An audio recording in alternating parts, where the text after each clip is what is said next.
Hi, Namaste. My name is Seema and I welcome you all to my channel Seema Learning Academy. Today we are going to read ICICI साहित्य सागर संक्षिप्त कहानियां बड़े घर की बेटी लेखक प्रेमचंद। प्रेमचंद हिंदी के उपन्यास सम्राट के नाम से विख्यात मुंशी प्रेमचंद का जन्म 31 जुलाई 1880 को वाराणसी के पास लमही नामक गांव में हुआ। इनका वास्तविक नाम धनपत राय था। इनका बचपन आर्थिक संकटों में बीता। पिता की मृत्यु के बाद इन्हें प्राइमरी विद्यालय में शिक्षक की नौकरी करनी पड़ी।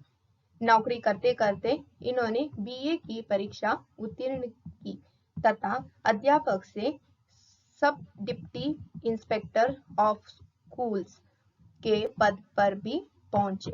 बाद में इन्होंने नौकरी छोड़ दी और स्वतंत्र रूप से साहित्य सृजन में जुट गए। प्रेमचंद्र ने हिंदी को अनेक उत्कृष्ट उपन्यास तथा कहानियां दी है। इन्होंने लगभग 300 कहानियां लिखी है जो मानसरोवर नाम से 8 भागों में संग्रहित है। इन्होंने कई आदर्शवादी और यथार्थवादी उपन्यास लिखे। 8 अक्टूबर 1936 को इनका देहांत हो गया। So now let us start the chapter reading बड़े घर की बेटी। बेनी माधव सिंह गौरीपुर गांव के जमींदार और नंबरदार थे। उनके पितामह किसी समय बड़े धन धान्य से संपन्न थे। गांव का पक्का तालाब और मंदिर जिसकी अब मरम्मत भी मुश्किल थी, उन्हीं के कीर्ति स्तंभ थे। बेनी माधव सिंह अपनी आधी से अधिक संपत्ति वकीलों को भेंट कर चुके थे। उनकी वर्तमान आय 1000 वार्षिक से अधिक न थी। ठाकुर साहब के 2 बेटे थे। बड़े का नाम श्रीकंठ सिंह था। उसने बहुत दिनों के परिश्रम और उद्योग के बाद बीए की डिग्री प्राप्त की थी। अब एक दफ्तर में नौकर था। छोटा लड़का लाल बिहारी सिंह दोहरे बदन का सजीला जवान था। भरा हुआ मुखड़ा, चौड़ी छाती। भैंस का 2 से ताजा दूध वह सवेरे उठकर पी जाता था। श्रीकंठ सिंह की दशा बिल्कुल विपरीत थी। इन नेत्र प्रिय गुणों को बीए इन्हीं 2 अक्षरों पर न्योछावर कर दिया था। इन 2 अक्षरों ने उनके शरीर को निर्मल और चेहरे को कांतिहीन बना दिया था। श्रीकंठ इस अंग्रेजी डिग्री के अधिपति होने पर भी पाश्चात्य सामाजिक प्रथाओं के विशेष प्रेमी न थे, बल्कि वे बहुधा बड़े जोर से उसकी निंदा और तिरस्कार किया करते थे। दशहरे के दिनों में वे बड़े उत्साह से रामलीला में सम्मिलित होते और स्वयं किसी न किसी पात्र का अभिनय करते थे। प्राचीन सभ्यता का गुणगान उनकी प्रकृति का प्रधान अंग था। सम्मिलित कुटुंब के तो वे एकमात्र उपासक थे। आजकल स्त्रियों को कुटुंब में मिलजुल कर रहने की जो अरुचि होती है, उसे वह जाति और देश दोनों के लिए हानिकारक समझते थे। यही कारण था कि गांव की ललनाएं उनकी निंदक थी। कोई तो उन्हें अपना शत्रु समझने में भी संकोच न करती थी। स्वयं उनकी पत्नी को इस विषय में उनसे विरोध था।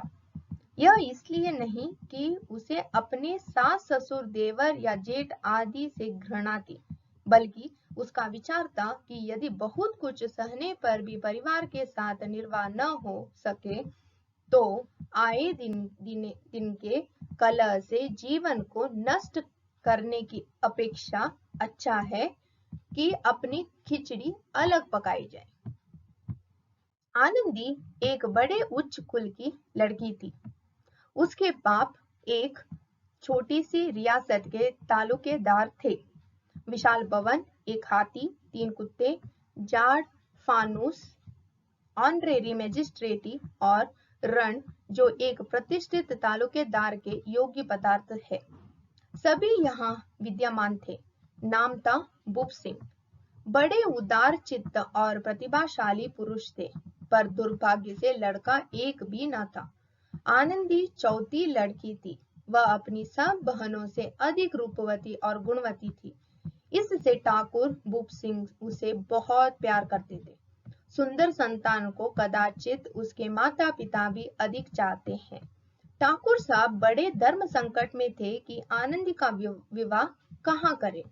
न तो यही चाहते थे कि ऋण का बोझ बढ़े और न यही स्वीकार था कि उसे अपने को भाग्यहीन समझाना पड़े। एक दिन श्रीकंठ सिंह उसके पास किसी चंदे का रुपया मांगने आए।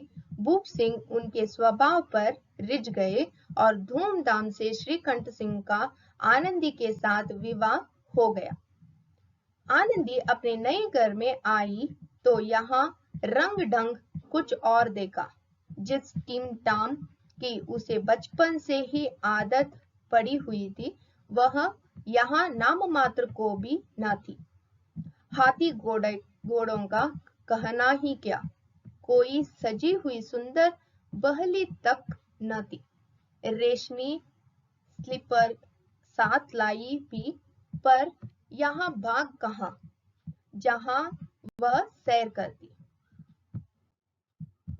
मकान में खिड़कियां तक न थी, न जमीन पर फर्श, न दीवार पर तस्वीरें। वह एक सीधा साधा देहाती गृहस्थ का मकान था, किंतु आनंदी ने थोड़े दिनों में ही अपने आप को इस नई परिस्थिति में ऐसा अनुकूल बना लिया मानो विलास के सामान कभी देखे ही न थे। एक दिन दोपहर के समय लाल बिहारी सिंह दो चिड़िया लिए हुए आया और बावज से बोला, जल्दी से पका दो, मुझे भूख लगी है। आनंदी भोजन बनाकर उसकी राह देख रही थी। अब वह नया व्यंजन बनाने बैठी। हांडी में देखा तो घी पांव भर से अधिक न था। बड़े घर की बेटी किफायत क्या जाने, उसने सब घी मांस में डाल दिया। लाल बिहारी खाने बैठा तो दाल में घी न था। बोला, दाल में घी क्यों नहीं छोड़ा? आनंदी ने कहा, घी सब मांस में पड़ गया।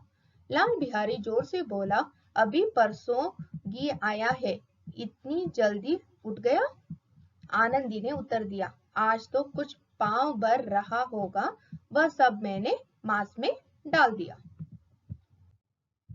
जिस तरह सूखी लकड़ी जल्दी से जल उठती है, उसी तरह क्षुद्र से बावला मनुष्य जरा जरा सी बात पर तिनक जाता है। लाल बिहारी को बावज की यह टिटाई बहुत बुरी मालूम हुई। तिनक कर बोला, मायके में तो जैसे घी की नदी बहती हो। स्त्री गालियां सह लेती है, मार भी सह लेती है, पर उससे मायके की निंदा नहीं सही जाती। आनंदी मुंह फेर कर बोली, हाथी मरा भी तो 9 लाख को यहाँ इतना घी तो नित्य नाई कहार खा जाते हैं। लाल बिहारी जल गया, थाली उठाकर पटक दी और बोला, जी चाहता है जीभ खींच लूं। आनंदी को भी क्रोध आ गया, मुंह लाल ओढ़ उठा। बोली, वे होते तो आज इसका मजा चखा देते। अब अनपढ़ उज्जड़ लाल बिहारी से न रह गया। खड़ा उठाकर आनंदी की ओर जोर से फेंकी और बोला, जिसके गुमान पर फूली हुई हो उसे भी देखूंगा और तुम्हें भी। आनंदी ने हाथ से कड़ाऊ रोकी, सिर बच गया, पर उंगली में काफी चोट आई। क्रोध के मारे हवा से हिलते हुए पत्ते की भांति कांपती हुई अपने कमरे में आकर खड़ी हो गई।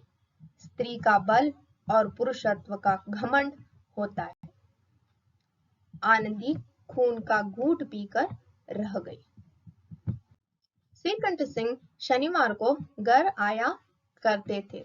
बृहस्पतिवार को यह घटना घटी थी। 2 दिन तक आनंदी कोप भवन में रही। न कुछ खाया न कुछ पिया, बस श्रीकंठ की वाट देखती रही। अंत में शनिवार को वे नियमानुसार संध्या समय पर घर आए और बाहर बैठकर कुछ इधर उधर की बातें, कुछ देश काल संबंधी समाचार तथा कुछ नए मुकदमे आदि की चर्चा करने लगे। यह वार्तालाप 10 बजे रात तक होती रही। गांव के भद्र पुरुषों को इन बातों में ऐसा आनंद मिलता था कि खाने पीने की भी सुध न रहती थी। श्रीकंठ सिंह को पिंड चुड़ाना मुश्किल हो जाता था। ये 2-3 घंटे आनंदी ने बड़े कष्ट से काटे। किसी तरह भोजन का समय आया, पंचायत उठ गई। एकांत हुआ तो लाल बिहारी ने कहा, भैया आप जरा भाभी को समझा दीजिएगा कि मुंह संभाल कर बातचीत किया करे, नहीं तो एक दिन अनर्थ हो जाएगा। बेनी माधव सिंह ने बेटे की ओर से साक्षी दी। हाँ, बहू बेटियों का यह स्वभाव अच्छा नहीं कि मर्दों के मुंह लगे। लाल बिहारी बोला, वे बड़े घर की बेटी है तो हम भी कोई कुर्मी कहार नहीं है। श्रीकंठ ने चिंतित स्वर में पूछा, आखिर बात क्या हुई? लाल बिहारी ने कहा, कुछ भी नहीं, यूं ही आप उलझ पड़ी। मायके के सामने हम लोगों को कुछ समझती ही नहीं। श्रीकंठ खा पीकर आनंदी के पास गए। वह बड़ी बैठी थी। वे हजरत भी कुछ ठीके थे। आनंदी ने पूछा, चित्त तो प्रसन्न है? श्रीकंठ सिंह बोले, बहुत प्रसन्न है, पर तुमने आजकल घर में यह क्या उपद्रव मचा रखा था? आनंदी की त्योरी चढ़ गई। झुंझुलाहट के मारे बदन में ज्वाला सी दहक उठी। बोली, जिसने तुमसे यहाँ आग लगाई है उसे पाऊं तो मुंह झुलस लूं। इतनी गरम क्यों होती हो? बात तो कहो। क्या कहूं? यह मेरे भाग्य का फेर है, नहीं तो एक गवार छोकरा जिसको चपरासगिरी करने का भी शऊर नहीं, मुझे खड़ाऊ से मारकर यूं अकड़ता। सब हाल साफ साफ कहो तो मालूम हो। मुझे तो कुछ भी पता नहीं। परसों तुम्हारे लाडले बाई ने मुझसे मांस पकाने को कहा। घी हंडी में पाव भर से अधिक न था। वह सब मैंने मांस में डाल दिया। जब खाने बैठा तो कहने लगा, दाल में घी क्यों नहीं है? बस इसी पर वह मेरे मायके को भी भला बुरा कहने लगा। मुझसे रहा न गया। मैंने कहा कि वह इतना घी तो नाई कहार खा जाते हैं और किसी को जान भी नहीं पड़ता। बस इतनी सी बात पर उस अन्यायी ने मुझ पर खड़ाऊ फेंक मारी। यदि हाथ से न रोक लेती तो सिर फट जाता। उसी से पूछो मैंने जो कुछ कहा वह सच है या झूठ? श्रीकंठ की आंखें लाल हो गई। बोले, यहां तक हो गया उस छोकरे का साहस? आनंदी स्त्रियों के स्वभाव अनुसार रोने लगी, क्योंकि आंसू उनकी पलकों पर रहते हैं। श्रीकंठ धैर्यवान और शांत पुरुष थे। उन्हें कदाचित ही क्रोध आता था, पर स्त्रियों के आंसू पुरुषों को क्रोधित भटकाने में घी का काम देते हैं। रात भर करवट बदलते रहे। उद्विग्नता के कारण पलक तक नहीं झपकी। प्रातःकाल अपने बाप के पास जाकर बोले, दादा आप इस घर में मेरा निर्वाह न होगा। इस तरह की विद्रोहपूर्ण बातें कहने पर श्रीकंठ सिंह ने कितनी ही बार अपने मित्रों को आड़े हाथों लिया था, परंतु दुर्भाग्यवश आज उन्हें स्वयं वे ही बातें अपने मुंह से कहनी पड़ी। दूसरों को उपदेश देना भी कितना सहज है। बेनी माधव सिंह घबरा उठे और बोले, क्यों? श्रीकंठ सिंह बोले, इसलिए कि मुझे भी अपनी प्रतिष्ठा का कुछ ख्याल है।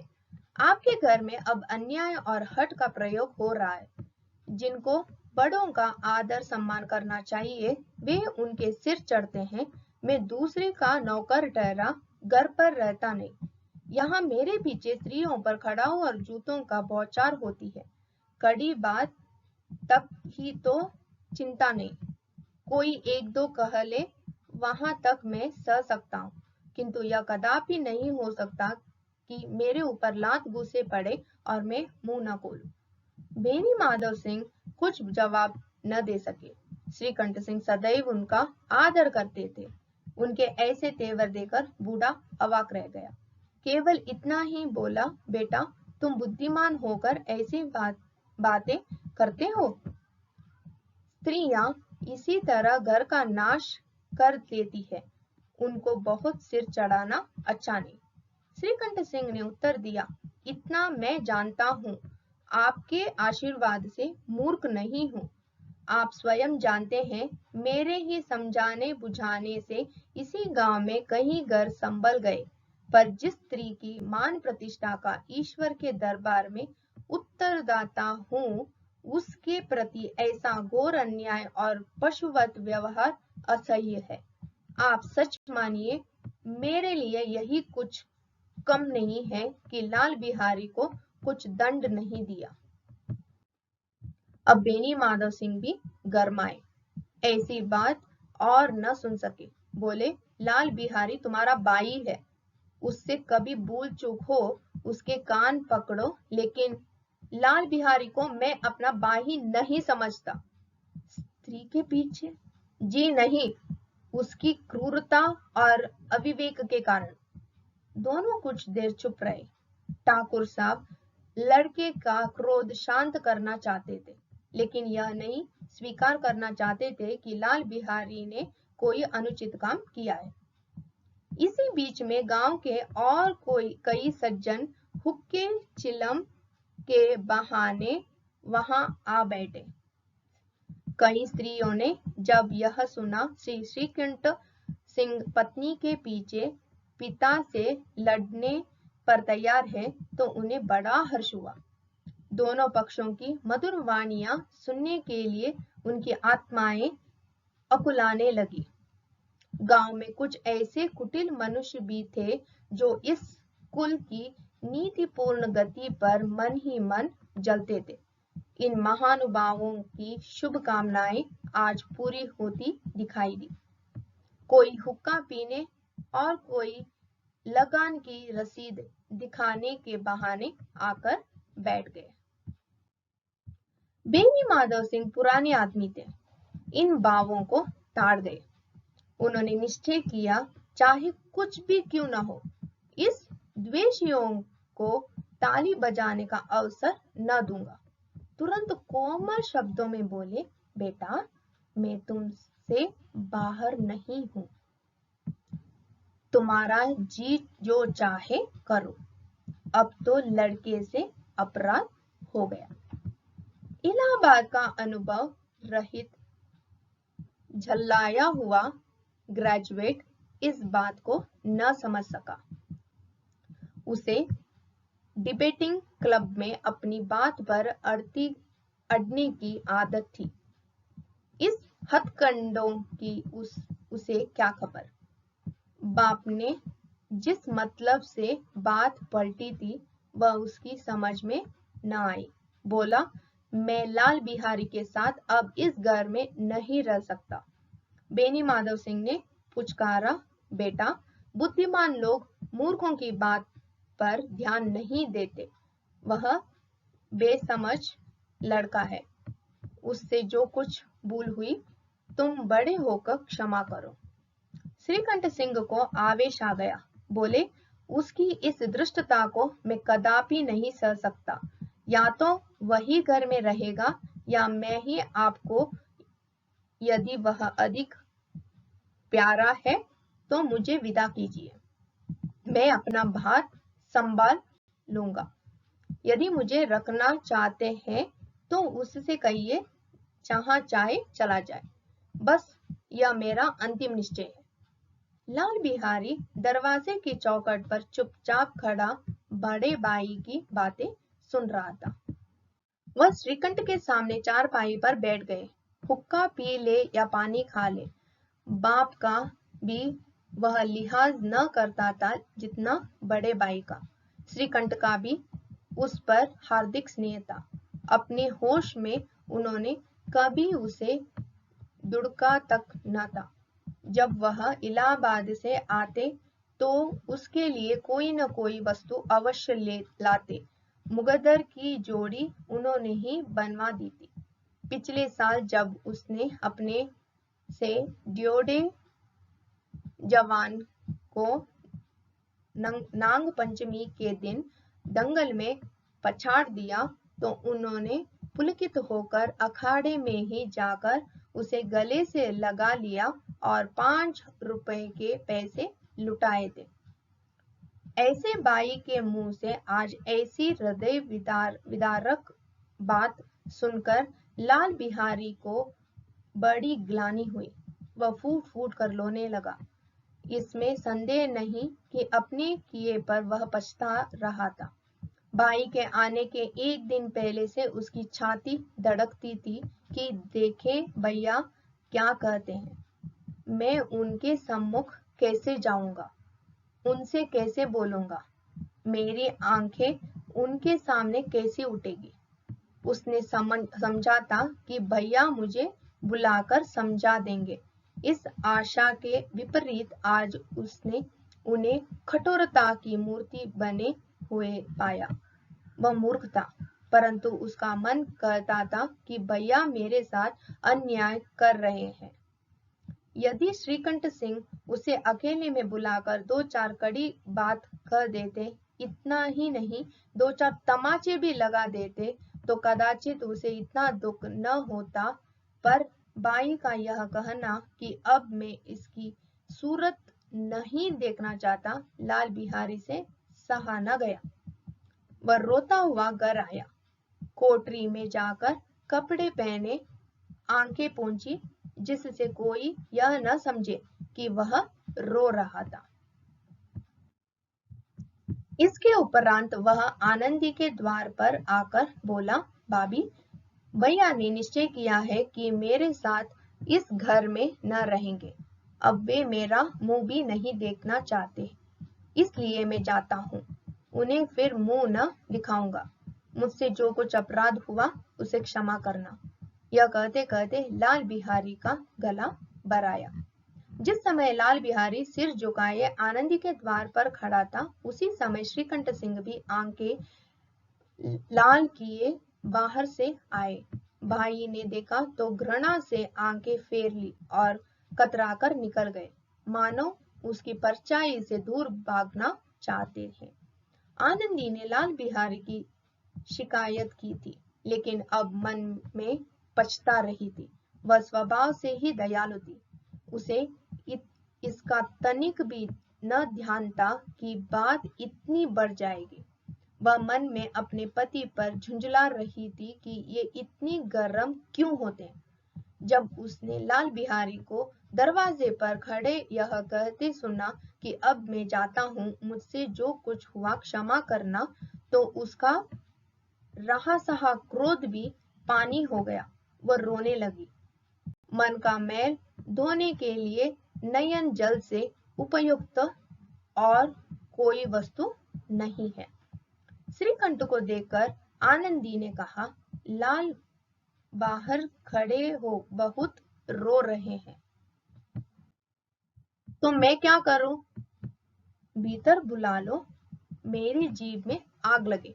मैंने कहा सो झगड़ा उठाया। मैं नहीं बुलाऊंगा, पछताओगे। उन्हें बहुत ग्लानि हो गई है। ऐसा न हो कि वह चल दे। श्रीकंठ सिंह न उठे। इतने में लाल बिहारी ने फिर कहा, भाभी, भैया से मेरा प्रणाम कह दो। वे मेरा मुंह नहीं देखना चाहते, इसलिए मैं अपना मुंह उन्हें न दिखाऊंगा। लाल बिहारी इतना कह लौट पड़ा और शीघ्रता से दरवाजे की ओर बढ़ा। अंत में आनंदी कमरे से निकली और उसका हाथ पकड़ लिया। लाल बिहारी ने पीछे मुड़कर देखा और आंखों में आंसू भर कर बोला, मुझे जाने दो। कहाँ जा रहे हो? जहां कोई मेरा मुंह न देखे। मैं तुम लोगों के साथ रहने योग्य नहीं हूं। तुम्हें मेरी सौगंध, अब एक पग भी आगे न बढ़ाना, जब तक मुझे यह न मालूम हो जाए कि भैया का मन मेरी तरफ से साफ हो गया, तब तक मैं इस घर में कदापि न रहूंगा। श्रीकंठ सिंह का हृदय भी पिघला। उन्होंने बाहर आकर लाल बिहारी को गले से लगा लिया। दोनों भाई खूब फूट फूट कर रोए।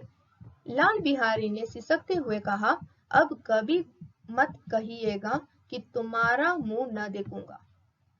इसके सिवा आप जो दंड देंगे मैं सहर्ष स्वीकार करूंगा। श्रीकंठ ने कांपते हुए स्वर में कहा, लल्लू, इन बातों को बिल्कुल भूल जाओ। ईश्वर चाहेगा तो फिर ऐसा अवसर न आएगा। बेनी माधव सिंह बाहर से आ रहे थे। दोनों भाइयों को गले मिलते देखकर आनंद से पुलकित हो गए और बोल उठे, बड़े घर की बेटियां ऐसे ही होती है, बिगड़ता हुआ काम बना लेती है। गांव में जिसने यह वृत्तांत सुना, उसी ने इन शब्दों में आनंदी की उदारता को सराहा। बड़े घर की बेटियां ऐसे ही होती है। Premchand. With this, we have come to an end of this chapter reading session. We will come up with the next chapter tomorrow. Till then, Namaste.